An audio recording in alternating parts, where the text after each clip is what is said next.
بسم اللہ الرحمن الرحیم۔ السلام علیکم ناظرین۔ برصغیر میں زندگی کی گاڑی کو آگے بڑھانے کے لیے 3 طرح کے کیلنڈر دیکھے جاتے ہیں، جن میں عیسوی کیلنڈر، اسلامی کیلنڈر اور بکرمی یا دیسی کیلنڈر۔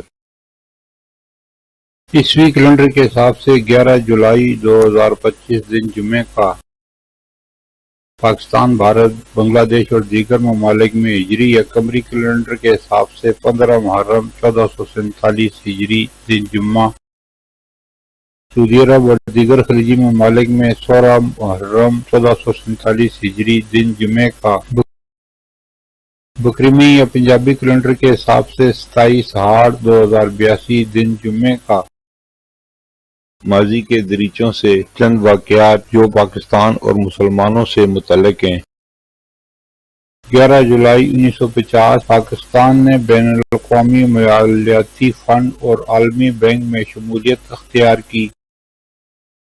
11 جولائی 1961 صدر ایوب خان نے امریکہ کا سرکاری دورہ کیا، جہاں امریکی صدر جان ایف کینیڈی اور خاتون اول جیکولین کینیڈی نے ان کے اعزاز میں ماؤنٹ ورنن میں ایک شاندار عشائیہ دیا۔ 11 جولائی 1999 دولت مشترکہ نے پاکستان کو دوبارہ رکنیت کی پیشکش کی۔ یہ سفارتی طور پر اہم تھا کیونکہ پاکستان 1972 میں اس سے الگ ہو گیا تھا۔ اس پیشکش نے پاکستان کی عالمی حیثیت کو بحال کرنے میں مدد کی۔ 11 جولائی 1999 اگرچہ کارگل جنگ جون جولائی 1999 میں ہوئی، لیکن 11 جولائی 1999 کو پاکستان نے فوری طور پر کشمیر میں دراندازوں کو واپس بلانے کا اعلان کیا، جس سے یہ تنازع ختم ہوا۔ یہ پاک بھارت تعلقات میں ایک اہم موڑ تھا۔ 11 جولائی 2003 لاہور سے نئی بس سروس دوستی بس اور دلی سے صدائے سرحد کا افتتاح ہوا۔ یہ پاکستان بھارت عوامی رابطے کا ایک اہم مرحلہ تھا۔ 11 جولائی 2007 اسلام آباد میں لال مسجد کے محاصرے کا اختتام ہوا۔ اس فوجی آپریشن نے شدت پسندوں اور ریاستی قوتوں کے مابین کشیدگی کو نئی شکل دی۔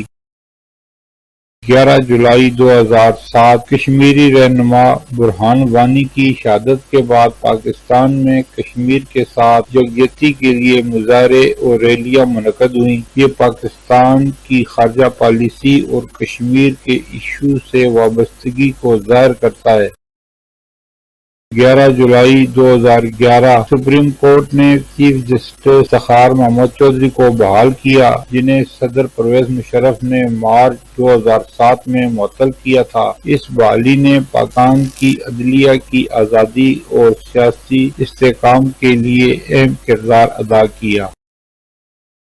پھر ملیں گے اگلی ویڈیو میں، جب تک دیجیے مجھے اجازت۔ اللہ حافظ۔